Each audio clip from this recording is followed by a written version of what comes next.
Greetings, fellow, greetings, fellow Earthlings, and welcome to Tales from the Hoop, a podcast dedicated to diving into the weird, wild, and wacky stories from basketball history. I am your host, Ricky Freck, and today I'm telling a story about the guy who was named the best FIBA player ever in 1991 to my brother. There's a Dave. This was the year before you were born, not to dox you. FIBA. FIBA. And it's not Sabonis. I thought he was the. It's not Sabonis. Okay. Do you have any guesses? In 1991, Um, I don't know why I asked that like you would know anybody. I'll yeah. tell you who finished in second, which is interesting. And I think it's only because he was literally like the most famous year. It was a vote. It was a vote. What was the name of that guy? We did an episode on the longest scoring streak. I Oscar can't Schmidt. remember. Yeah, it's not him. It's not Oscar Schmidt. He And didn't it's even not finish in second. Sabonis. I'll tell you second Um, place was Drazen Petrovic. okay. You don't know who that is? Oh, Yeah, like I know the name, oh, but okay. I can't. I mean, he was a big deal. And I think he had, did he die? Had he just died?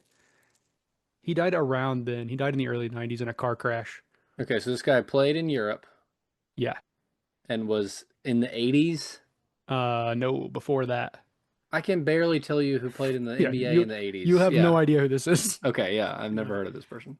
Yeah, you would not have heard of this guy, but I wanted to see who would guess. Sabonis is my best guess. Okay, Sabonis I think was maybe in top five, but it was not him. Okay, so I did say last time we had a very what's the word? A very dark episode is hard to listen to for Yeah, some. not my favorite. So I said that I would make this one a lot nicer, and I did that. But I do want to say that I have a doc, a running like a Google Doc or a Sheets, Yeah. whatever you call it, of like 150 names. I don't write down like why I have them on there. I just write their name Okay. down, and then I Yeah. just like Google them until I find one I want to do. It took me a Yeah. long time to find one that wasn't dark Oh, because a lot of them are dark. yeah. Not as dark as last week, obviously. There's no basketball player that's as bad as that. I mean, Yet. there's not very many athletes I would say they're as bad as old Randy, but this today's is a good one. So it'll be it's mostly well, it's a bad one for our country to some degree, but a good one Okay. for this guy. All right, so on January 23rd, 1944. Oh my gosh. I didn't even know basketball was invented by then.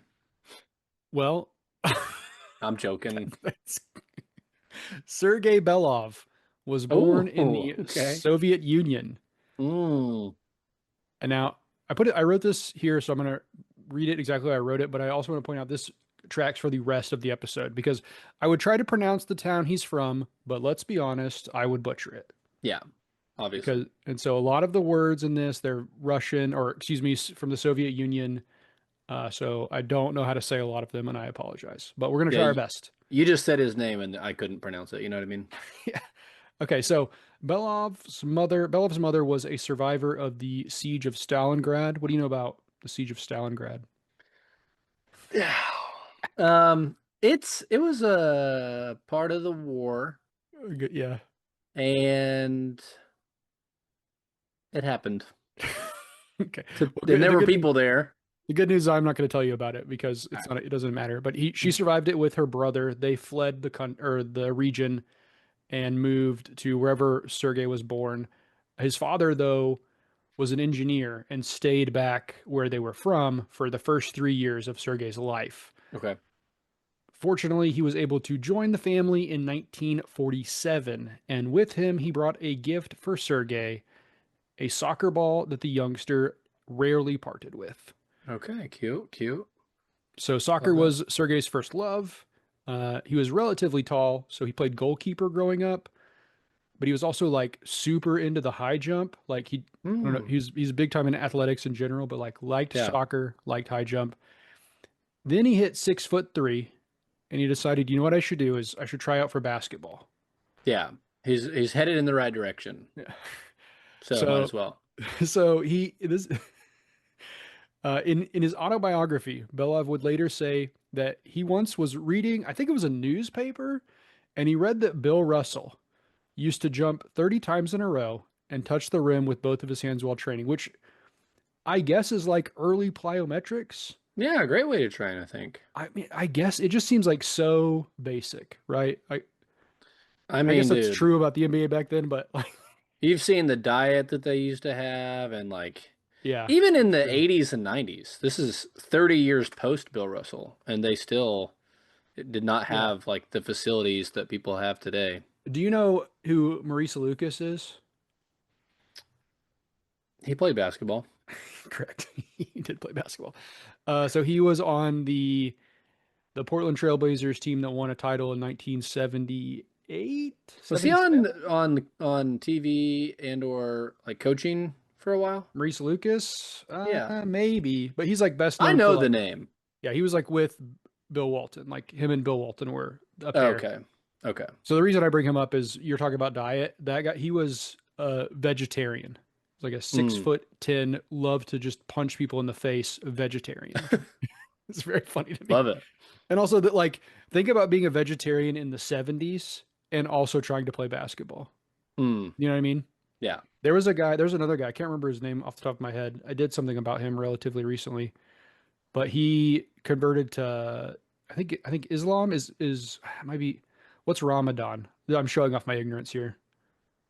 What does Ramadan fall under? What Islam. religion? Okay. So he Yeah. converted to Islam and he was doing Ramadan during training camp and couldn't eat anything and like passed out in the middle of practice and lost his job in the starting lineup and then Oh never got it no. back, which You is got to crazy. make uh they're supposed to make what are those called? Concessions? Concessions. So sorry. No, concessions were not available then. They didn't have them. All right. Fair. So he was doing this. He said, I considered myself obligated to repeat this. I asked my mother to sew a canvas bag fixed on my shoulders, which I filled with sand, and every day before going to school, I jumped from a low squat. Sorry. I jumped from a low squat with it until I lost consciousness. Okay. So he's working on high rocks, really. It was very difficult, but the goal was significant. So just before going to school, this man was exercising until he passed out Yeah. every single Which day. I love that. I mean, that's dedication. That's like some mama mentality stuff, you know?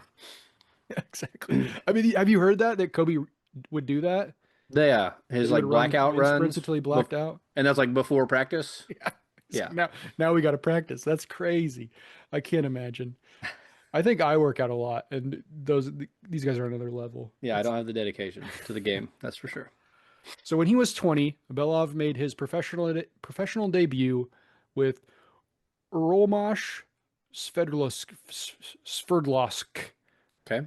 Yep. No, so wrong. The team was founded in 1960, so Belov joined just 4 years into its existence. So Okay. we're in 1964.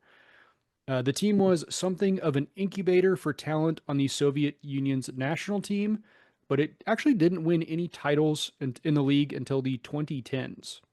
Okay. So Belov stuck with that team for 3 years, and then he joined CSK Moscow in 1968. I was gonna say he can't have been that good if they didn't win a title the entire time. So CSK was a little bit different. They had been founded in 1923, which was 3 years before the Harlem Globetrotters, for whatever that's worth. Okay. Yeah. And as I was Totally. telling you before this podcast, like well before most NBA teams were founded, Yeah. because they weren't founded until the league started. And this was a step into the big leagues for Belov. In the 10 years before Belov had joined CSK Moscow, the team had won the USSR Premier League 6 times and the Euro League twice. Hmm. So they The were, USSR Premier League. I like the name of that. That sounds very legitimate competition, you know? yeah. Well, I mean, I guess so. I don't know. I I mean, mean, obviously, obviously the Soviets were very good at sport, but I yeah. don't. I do feel like a lot of times there's like one team that dominates, and I could be wrong, but that's the Yeah. impression I get from watching.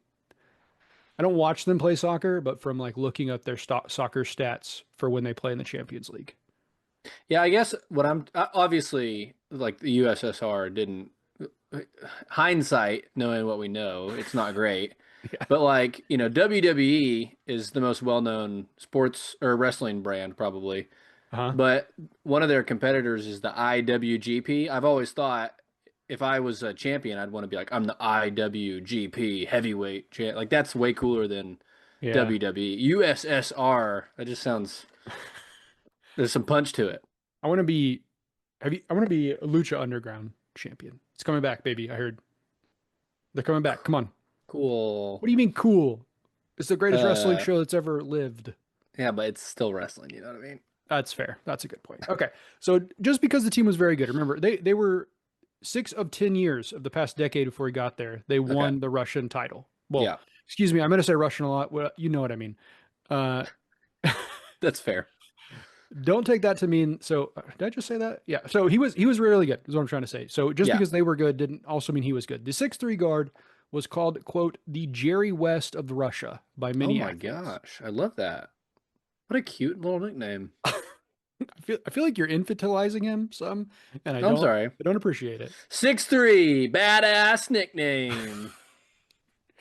He was a wizard with the ball in his hands, and his ability and tactical understanding were far beyond most other players in the international game at that point. Okay. He'd also already shown some skill at the international level, averaging 4.6 points for the USSR in the 1967 FIBA World Championships to Averaging what? 4.6 points off the bench as a young, like, what? That's like nothing. Okay, first of all, Yeah. you're right. It to some degree it is nothing. However, consider a couple things. One, the score of the game is a lot lower back then, right? Like we're about to Okay. get soon we're going to get into like the US Olympic team, their leading scorer had 9 points a game, Okay.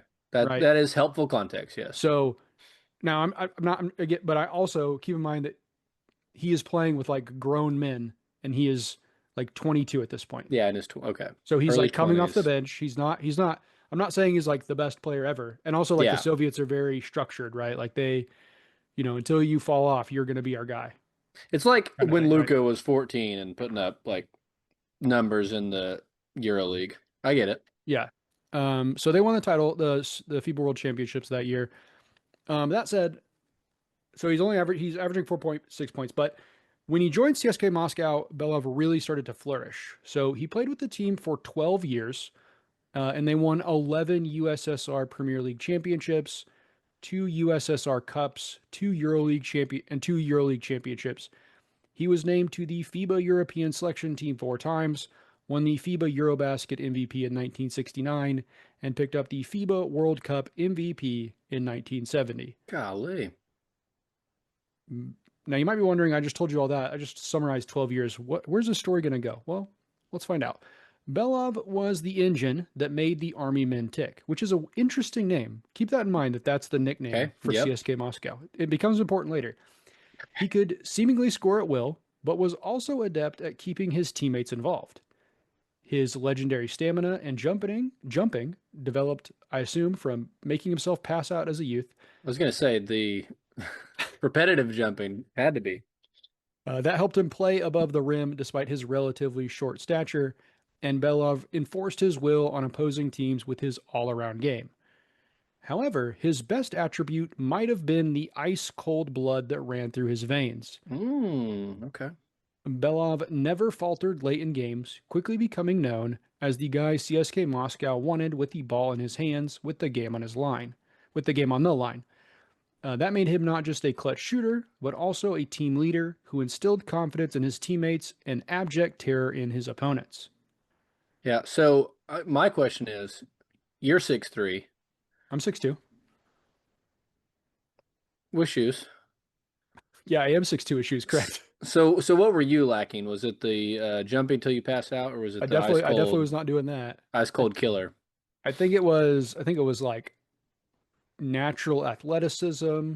Why aren't you a Russian national player? You know. Well, I'm not from Russia. That's part of the problem. That's a great point. Uh, I think it's natural athleticism. I think it's desire. I think like I don't really have the body type for basketball. If I was going to be in any sport, it would be football. Don't sell yourself short, bud. Good at it.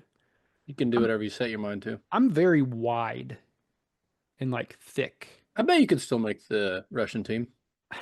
There's no way I can make the Russian team. Sorry, one of the Russian pro teams. How I about can that? maybe make the Russian American football team because they don't have one, and You could anybody that start it. shows up there, I could play.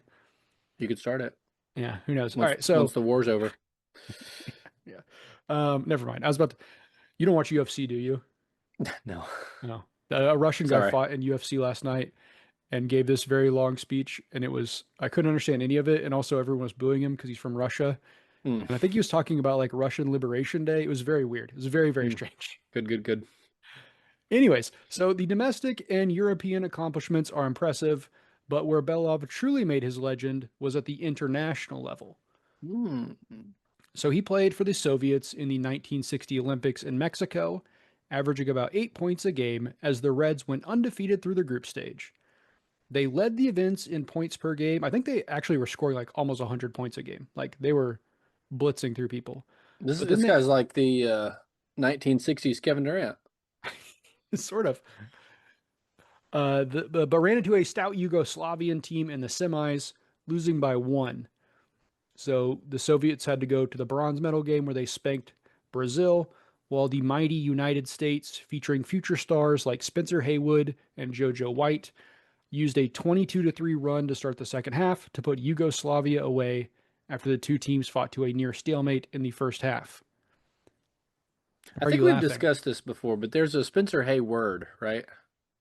Spencer Hayward? Yeah, and he's like a more modern player. Spencer Hayward? I don't. Yeah. Is that real? Isn't there a Spencer Hay? You said Haywood, and I was like, yeah, that guy played in the like early 2000s. Um, Am I crazy? no, we've done a whole episode about Spencer Haywood because if I type in Spencer Haywood, it says, "Do you mean Spencer Hayward?" Haywood? Oh, excuse me. If Okay. I type in Spencer Hayward, it says, "Do you mean Spencer Haywood?" Who am I thinking Because of? he was the Spencer? guy that remember we did a podcast about him where he went to the U.S. Supreme Court to try to like go to the NBA early. He's like the reason Mm. we have rules where people could come out of high school.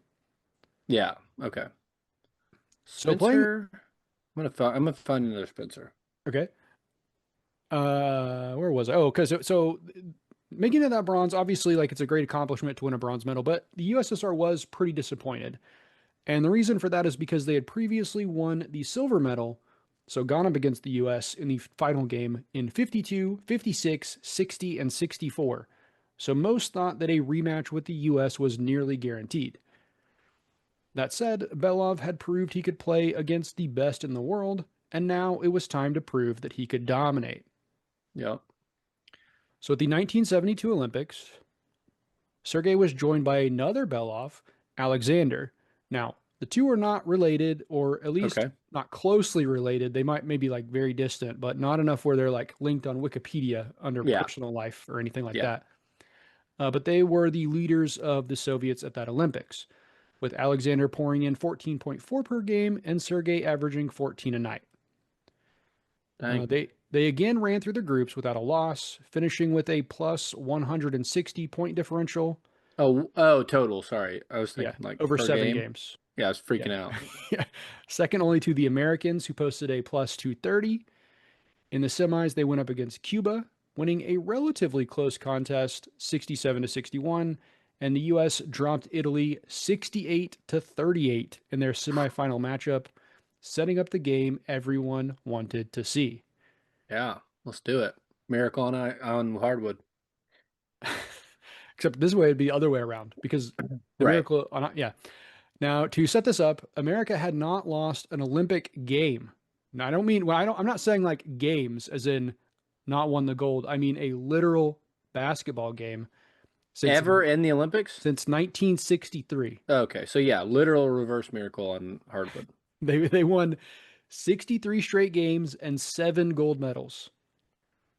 However, they were missing their best eligible player as Bill Walton sat out of the Olympics. Ooh, dang. Okay.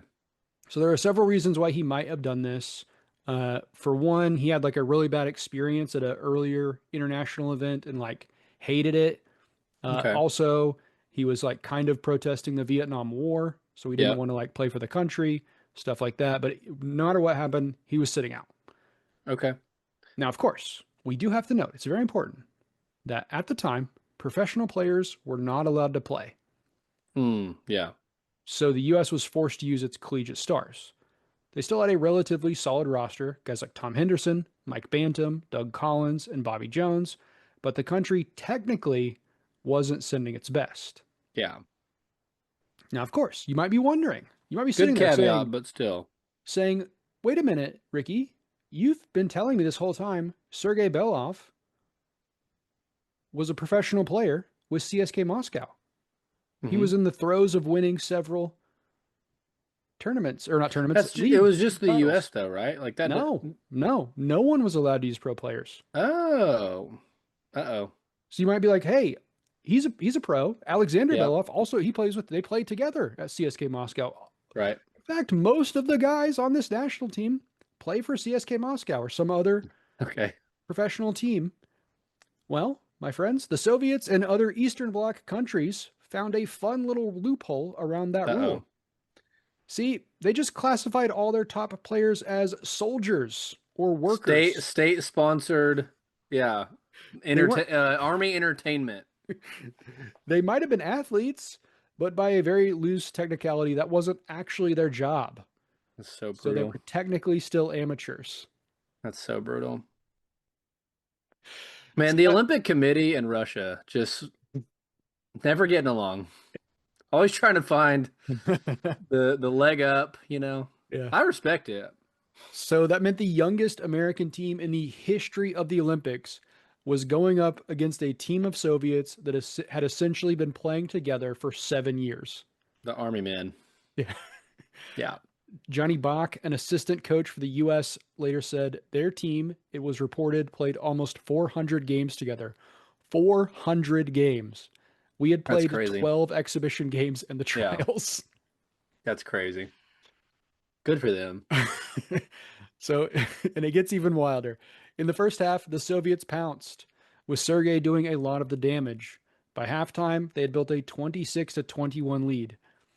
Then they pulled a controversial trick. During a loose ball scuffle, Mikhail Korkia went after Okay. US's starting center and leading scorer, Dwight Jones. Instead of running away or maybe even walking away to keep himself on the court, Jones did not back down from the challenge. The two got into a scuffle and both were tossed from the contest. Oh no. So I mean, we talk about this all the time. It should happen more often. it's true.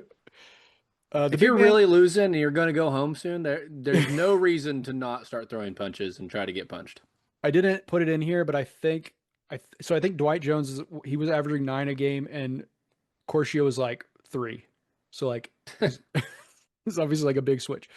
So the big man hit list didn't end there. On the ensuing jump ball, 6'9" Jim Brewer was violently injured by Alexander Belov and knocked out of the game. And it was just So like I mean, they're literally doing everything that they can. That's yeah. okay. It's getting kind of shisty over here. Here we go. Don't. What about this one? It's actually isn't that bad. It also didn't help that 7'2" Tom Burleson had been benched for the gold medal game after bringing his fiance to Olympic Village. Oh my gosh. Yeah. Still, the Yes. Americans battled back. The Soviets' lead was down to 1 with 7 seconds on the clock. Doug Collins drove to the basket, but as he was going up to the hoop, he was knocked over.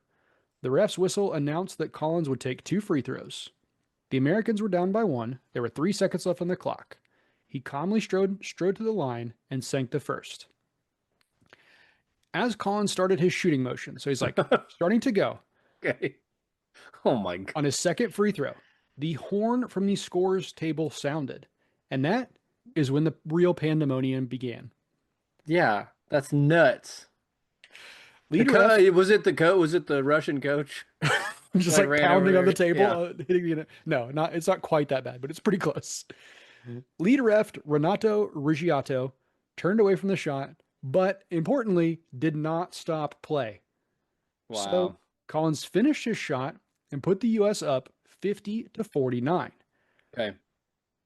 Now, at that time, the ball is live, right? It comes to the hoop. At this point in time, they didn't like stop the clock. It was comes to the hoop, you get it, you have to go. So the Soviets should have had to quickly inbound it and run a play, which they actually did. They inbounded the Okay. ball to Sergei. He took it up the court and started running towards midcourt. However, a Soviet assistant coach had also rushed the scores table to claim that they'd called a timeout before the second free throw. Of course. Regietto saw the argument and blew the play dead as Belov was moving up the court. The clock was stopped with 1 second left. So this is a it's very confusing. I don't understand why they did it this way. So at that time, Because they were being paid. well, no, You don't even have to tell me what they did, and I know that the Russian government paid the refs to do this. so okay. Well, I don't think they paid the refs. I think maybe they paid the clock operators. Anyways, the point is this was across the whole event. So Okay. the way timeouts worked is a coach could ask for a timeout directly to the scores table, say I want a timeout, and the scores table would sound the horn, or they had like a little button that they could press. But Mm. it would a light bulb would light up at the table, and Okay. the scores table could tell timeout. So the Soviets had claimed that they had done the latter. So they had pressed their button and requested a timeout after the first free throw. Okay. The refs were never informed about that timeout. And of course, there's a lot of he said, she said, or he said, I guess in this case, about exactly what happened. But the thing that's important is that the horn during Collins is the horn during Collins' second shot. That's what's important to remember, right? The horn went Okay. off. A horn went off. No matter what Yeah. you say, a horn went off. It's also worth noting that the Soviet coach probably should have gotten a technical because their coach left the designated coaching area during live play. But Yeah, for we're not going to sure. worry about that. Who cares? No big deal. Regardless of what, I mean, again, there's tons of arguing, so much back and forth of what's happening. But what was officially decided is that the Soviets did not call the timeout in time. So there is no timeout. Okay. The timeout did not happen. So But the Collins' clock is stopped. yeah. So Collins' shot counted, and the team technically neither team could make a substitution because there was no timeout. So what the officials decided to do is we're going to wipe out the first inbounds pass. We'll restart play with an inbounds play, 3 seconds on the clock. Soviets down by 1. Yep. Of course, in all this pandemonium, what did the Soviets do? They went and devised a play. Right? Slob wizard. They took a timeout. Yeah. Embracing their inner Slav wizard. So effectively, they got a timeout, Right. even though they technically didn't. Yeah. And even worse, they made a substitution, Okay. which should Totally. not have been allowed, but there was Yeah. because no timeout was called. So they put in a man named Ivan Edsheko. And the reason they put him in is because he played with Alexander Belov, and they wanted to get Belov, Belov, not our Belov that we're talking about, Okay. Yeah. the other Belov, the last shot. Now you might be wondering why did they not give to Sergei, but it mostly came down to Alexander being 6'7" and Sergei only being 6'3", right? So they Yeah. want to get it to Yeah. their taller guy. He has a better chance to catch the ball.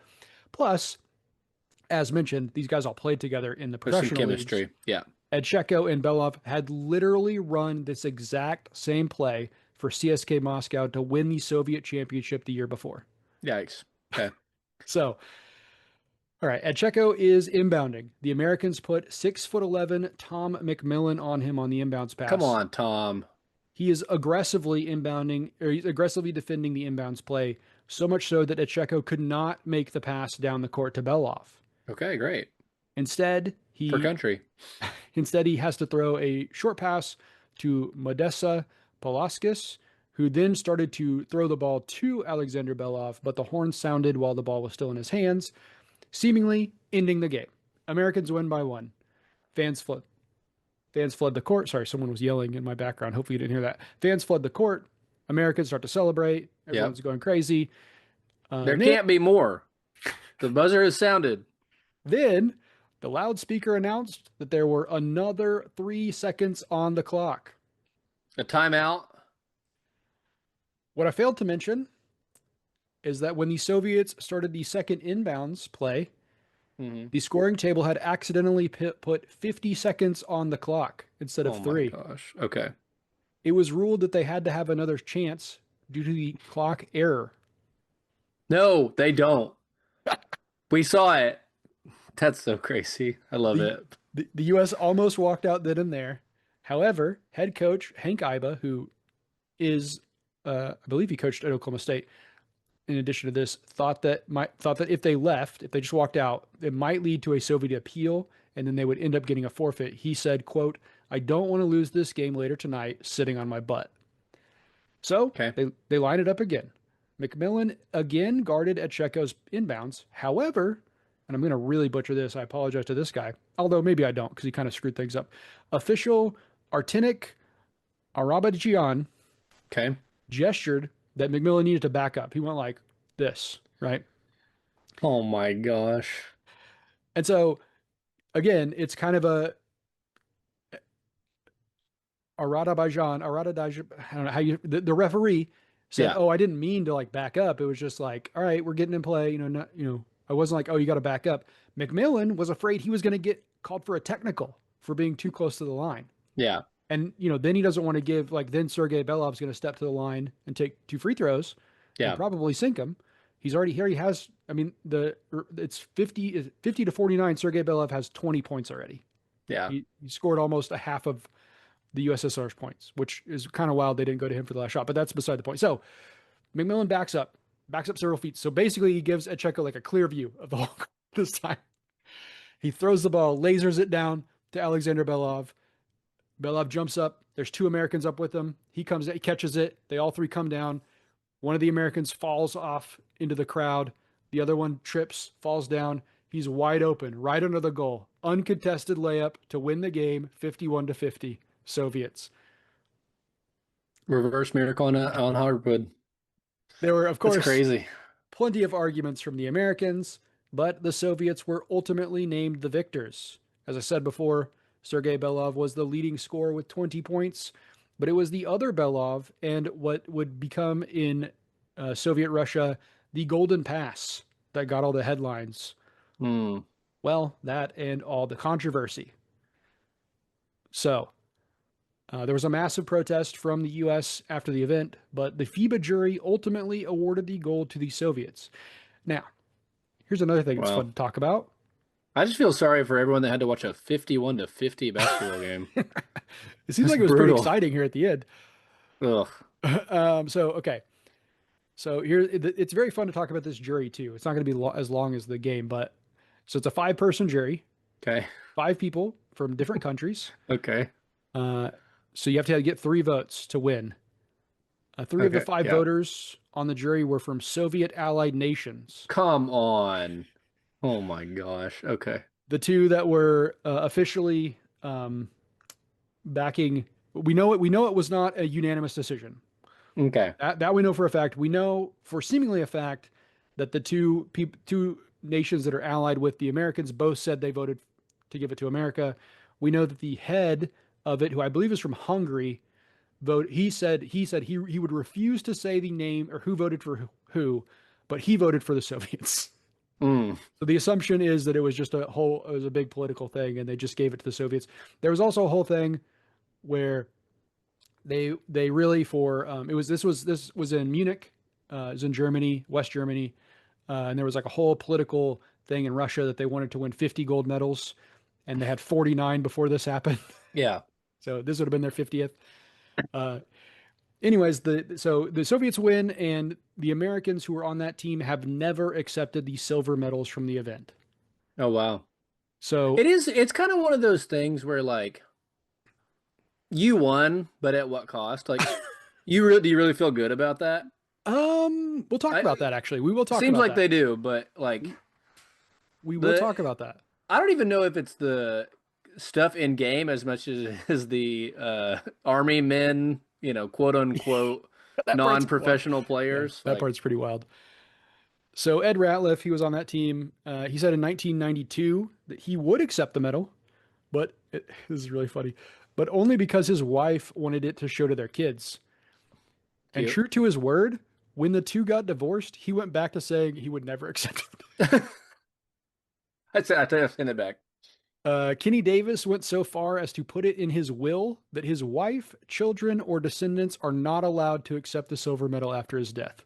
Okay. Wow. And there's a I think it's a 30 for 30 in like 2012 where they brought them all back together and they were unanimous. We'll never accept those medals. Wow. That's Uh, crazy. in the Soviet Union, it was a much different story. They'd finally taken down the mighty Americans, and any controversy was very much minimized. They view the win as legitimate, and Sergei would later say, quote, "As I have said before, winning is always the most important thing in the career, and to win the Olympic championships is very crucial and important in every sportsman's career." So they all are like, Yeah, they think Americans are babies, basically. living There's it no up. there's no real controversy. Sergei went on to play in the 76 and 80 Olympics. He and Alexander led the team in scoring once again in 76, but again lost to Yugoslavia in the semis, settling for a 100-72 drubbing of Canada to win the bronze. In 1980, Sergei averaged 21 points a night to lead the Soviets in their home country. He also lit the Olympic flame before the events. Somewhat sadly, I'll just say sadly. I mean, it's weird because we're talking about what we would view as potentially like not the best guys, but I don't know. Actually, I don't know much about their basketball team. I just mean the country. So sadly, he didn't have Alexander with him because he had tragically passed away in 1972 at just 26 years old. The Soviets again came up short in their home country, this time falling behind Italy in the semifinal round in the round robin stage, because if you remember, that was the Olympics that were like heavily boycotted. Mm, So they had like a really weird, like they did like normal round robin group stage. And then when you got okay. to that, they did another round robin stage. And the two teams that finished at the top of that got to go play for the final. Okay. So it was very strange. So they got another bronze, beating Spain 117 to 94, with Belov scoring 29 points in his final Olympic game. Dang. He retired soon after, finishing his career with 16 international medals, including 2 golds at the FIBA World Cup, 4 golds at the Eurobasket, 1 gold at the Summer Universidad, and that single Olympic gold medal. He almost instantly got into coaching, leading CSK to a USSR League championship in 1982. He took a long break after that, but returned to CSK in 1989, leading them to another league championship. Then in 93, he took over as the head coach for the Russian national team. He led them to 2 silvers at the FIBA World Cup and 1 bronze at the 97 Eurobasket before stepping aside in 2000. Belov then spent some time coaching at Ural Great Perm, leading them to 2 Russian championships and 1 Russian Cup before leaving in 2004. He's been included in nearly every all-time team in FIBA history and was named, as mentioned, the best FIBA player ever in 1991. He was the first international player inducted into the Naismith Hall of Fame in 1992. Hmm. And while not as prestigious, he does have an asteroid named after him, as a Okay. scientist named one of them asteroid 296638 Sergei Belov no space in 2009. Cute. Sergei passed That's some would say that's more important, but in the Hall of Fame. yeah. I mean, the Basketball Hall of Fame is like not again, this sounds really bad, but is the easiest one to get into. The Basketball Hall of Fame probably will not exist someday. The asteroid will still be there. Think about that. Maybe. I Asteroids mean, blow up all the time, I think. I don't know how they work. That feels like sci-fi. I feel like I You think in don't real think life they just kind of I think asteroids zoom back and forth. You know, I they're not think even. They're just there. They're not moving. you think an asteroid doesn't move? I don't Not very think you much. understand how space works very well. Not very much. What do you think moves? Just the Earth? Are you It's aware that the Earth moves in space? so for something to move in space it has to be orbiting something else, right? Yeah, and an asteroid is definitely orbiting something. Orbiting some star somewhere is what you're saying. Yeah, for sure. There's no like deep space where it's just like silent. I mean, I don't think I so. guess they probably. I guess the astronauts probably couldn't see this asteroid if it I was also think all space is silent. To be out fair, of orbit. No, you get what I'm saying. Where there's just like no star close enough, I so there's don't think nothing that's. moving. I don't think. I don't think. I mean, maybe again, it would be so far. I think that'd be so far away we would not know. Yeah, that's fair. Or like a black hole. I don't know if stuff moves once it's in a black hole. Everyone do your research. Let us know in the comments how often asteroids blow Yeah, up. we're definitely not basketball historians, and but we're super not space historians. Yeah. Yeah. I don't know anything about space. Pluto is a planet, as far as I'm concerned. Is it not? I I'm don't just know. I kidding. feel like it I goes know. back. I feel Yeah, everyone freaked out about it. like it goes back and forth, right? I never know what its status is. So Sergey passed away in 2013, and he was, by all reports, still coaching a local team near the time of his death. And that is the story of Sergei Belov, a guy I Wow, feel like a lot of people don't know about. Obviously, his story, the main part of his story that people might know is definitely a lot of controversy, but he's a it's very pretty good player. hilarious. Yeah, It's pretty it's hilarious. very funny. Yeah, Okay. I. That's sad that they, feel so bad about like not accepting the silver medals, but Yeah, it's pretty funny. it's Sorry. very good. It's very good. Sometimes cheating's funny. So sources for this episode, FIBA.com, history.com. Is that, I might have written that down wrong. FIBA.basketball, KOS magazine with no E because it's Russian, Yep. Hoop Okay. Hall, and our Lord and Savior basketballreference.com. Not basketball reference Stockholm. Next time, actually, we might have a weird episode next time. We'll see. I'm going to be out of the country again, so I don't know what we're going to do. I'll have to talk to Dave off air, but Down for we'll do whatever. we'll do something. Uh, but yeah, the playoffs have been fun so far, except for freaking Knicks being good. I'm so annoyed by that. It's going to be Knicks Thunder in the finals, so get used to them. No, I think I want it to be Detroit still. There's a chance for sure, but I mean it doesn't really matter. they're looking a lot more on the ropes. I th- Detroit. Like, yeah, I meant playing the Knicks. Like, the Knicks look like a dominant team ready to go to the finals. The Pistons are kind of Ye- wavering. Uh, Duran still hasn't really fully recovered. I Like, mean they look like a dominant team against a team that led by Joel Embiid, which has never scared me in my life. okay, whatever. Have you seen the clip of KG and Paul Pierce talking about how much he falls? No. They they described it. I think they described it as his floor bag. Oh gosh. It's very good. It's very, very funny. But they're Paul Pierce was like he falls what like 5 times a game, and KG was like try 30. It does fall a lot. You can't. And that's why he gets hurt all the time. You got to stay on Yeah. your feet for so big. Got a Or long way to learn how to fall. fall. Yeah. But I do think whoever wins between the Thunder and I mean this is doing a lot of not wish cat but assumption, but the Thunder and the Spurs will probably have a pretty easy path. But I would have said that last year too, Yeah. when with the Pacers because so the Pacers gave them a game or a series. But what was I gonna say? That the Wolves are beating the Spurs by 7 points as we speak. Are they really? Wow, They are. that's wild. I I don't know. I Wimby's just so good, but it's so scary to have like so much of your team wrapped around that guy because he Yeah, I could mean, I get hurt any think second. I think Castle and Harper are totally legit. I believe in their future very strongly. Yeah, I just feel like they're at a point where so much of it is revolving around whether Wimby has an amazing game or not. yeah. And I don't know that that's a great way to like win 16 games in the playoffs. They also have De'Aaron Fox, and that's kind of a problem. It's not looking great. He's terrible. Yeah. It's basically like if he goes on a heater, they win. And if not, they can't figure out anything else. So, I don't know. I don't like De'Aaron Fox. I mean, I like him as a human being. It's not like my hate for Jalen Brunson and Cat, who I think are terrible people as well. From everything I know about them, what do you know about them? I don't know. I really hate that commercial that they're in Oh, I don't know which one, where but they're like camping. They're like camping with John oh, all the Starks. old Knicks. Yeah, it's kind of funny. That commercial pisses me off to no end because, and here's why. There's a couple of commercials really. Let me talk about the commercials I hate this year in the basketball Yeah, playoffs. Now that we're here and no one's listening, I hate that one because they call John Starks OG, but there's literally a guy named OG on their team.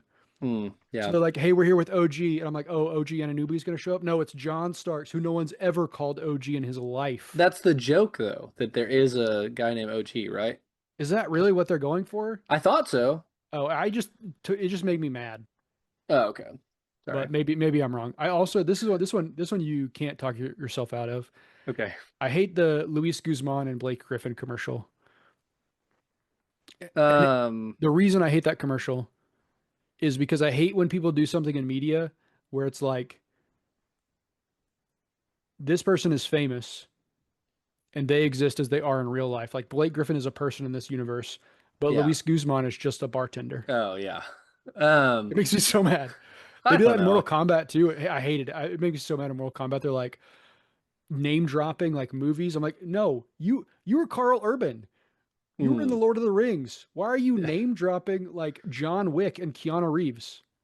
All I can't I don't really watch a lot of the commercials, but I can hear them in the background.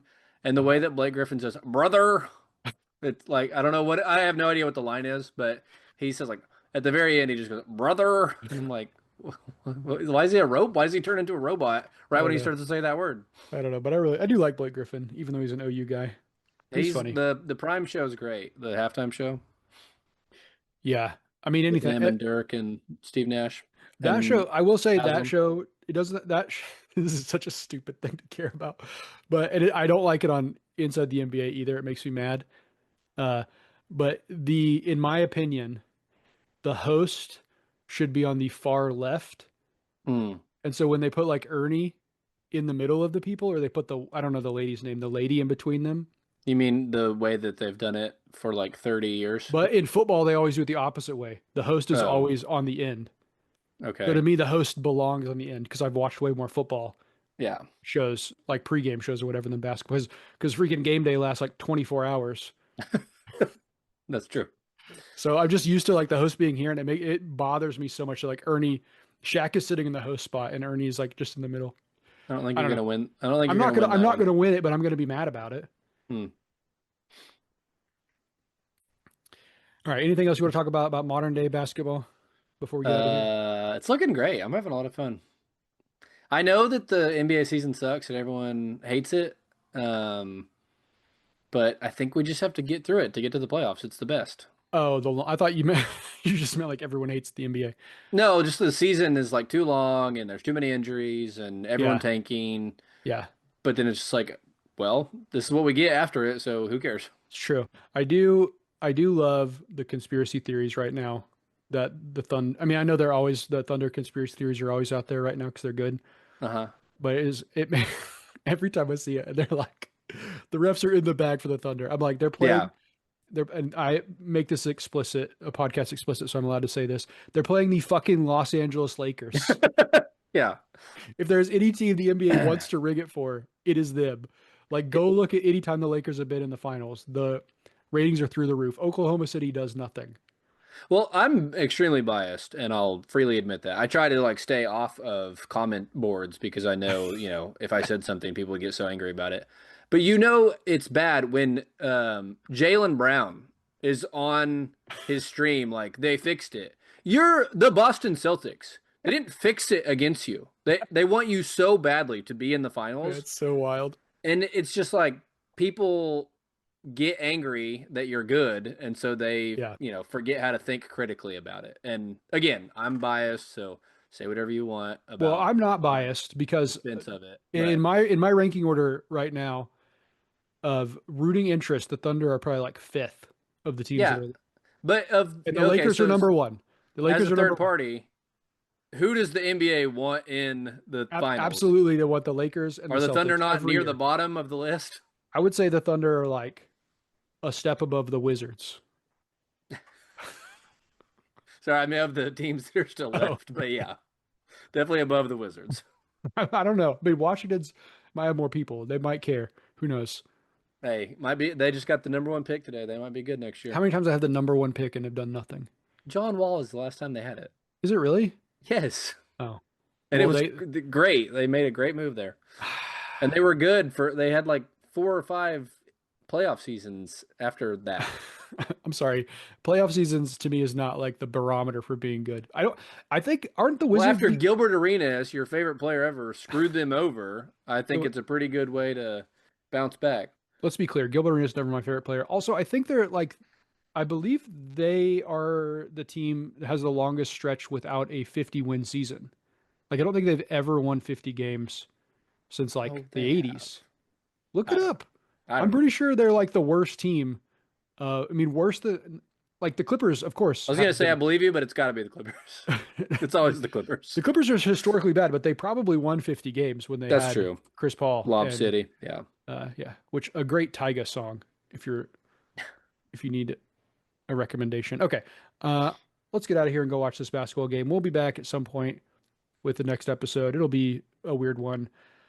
See you later. Goodbye. Peace.